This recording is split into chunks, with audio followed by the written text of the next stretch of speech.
in Sleeping Beauty goes to sleep. And the reason she goes to sleep is because he has parents who are quite old. So they're pretty desperate to have a child, like so many people are now. And they only have one child, like so many people do now. They don't want anything to happen to this child, because like, hey, it's a miracle. And she's the princess. We're not letting anything around her. So they have a big christening party. And they invite everybody, but they don't invite Maleficent. And Maleficent is the terrible mother. She's nature, the thing that goes bump in the night. She's the devil herself, so to speak. She's everything that you don't want your child to encounter. So the king and queen saying, well, we just won't invite her to the christening. It's like, good luck with that. That's an Oedipal story. The mother who devours her child by overprotecting him or her. Instead of being strengthened by an encounter with the terrible world, they're weakened by too much protection. And then when they're let out into the world, they cannot live. And that's the story of Sleeping Beauty.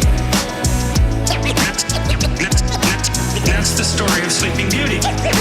Here's a little story that must be told. And they apologize to Maleficent when she first shows up to say, well, you know, they have a bunch of half-witted excuses why they don't invite her. We forgot. It's like, I don't think so. You don't forget something like that. And she kind of makes that point. It's right, the whole horror of life. You don't forget about that when you have a child. That's for sure. You might wish that it would stay at bay, but you do not forget about it. The question is, do you invite it to the party? And the answer is, it bloody well depends how unconscious you want your child to be. And if you want your child to be unconscious, well, then you have the added advantage that maybe they won't leave home. And so you can take advantage of them for the rest of your sad life instead of going off to find something to do for yourself. First, you can take revenge on them if they do have any impetus towards courage that you sacrificed yourself 30 years ago and want to stamp out as soon as you see it develop with your child. That's another thing that would be quite pleasant. Be quite pleasant. Be quite pleasant. That's another thing that would be quite pleasant. Be quite pleasant. Be quite pleasant.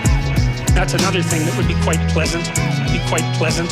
Be quite pleasant. So that's what happens in Sleeping Beauty. That's the story of Sleeping Beauty.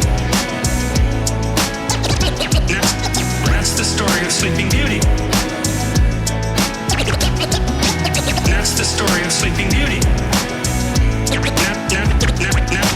That's the story of Sleeping Beauty. Here's a little story that must be told. Yeah, well, none of this is pleasant, and nothing that happens in that story is pleasant. So Sleeping Beauty, she's naive as hell. They put her out in the forest and have her raised by these goody two-shoes fairies. And then the first idiot prince that wanders by, she falls in love with so badly that she has post-traumatic stress disorder when he rides off on his horse. That's what happens. Then she goes into the castle and she's all freaked out because she met the love of her life like 5 minutes. That's when the spinning wheel, that's the wheel of fate, pops up and she pricks her finger.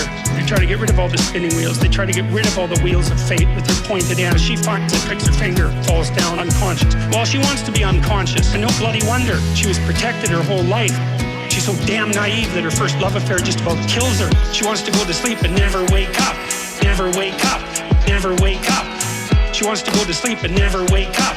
And so that's exactly what happens. And then she has to wait for the prince to come and rescue her. Well, you think, how sexist can you get? That's a boneheaded way of looking at the story, because the prince isn't just a man who's coming to rescue the woman. The prince also represents the woman's own consciousness.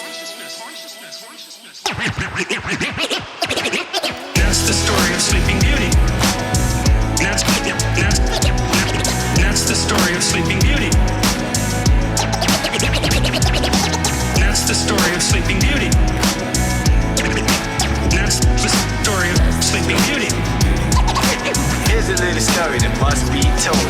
Without that forward-going, courageous consciousness, a woman herself will drift into unconsciousness and terror. All she can do is lay there and sleep, like the sleep of the naive and damned. She has to wake herself up, bring her own consciousness, her own masculine consciousness into the forefront so that she can survive in the world. Unless the woman is taken out of man, so to speak, then she isn't a human being. She's just a creature, and that's partly what's embedded in this story. So you don't want to read it as a patriarchal. You don't want to read anything that way.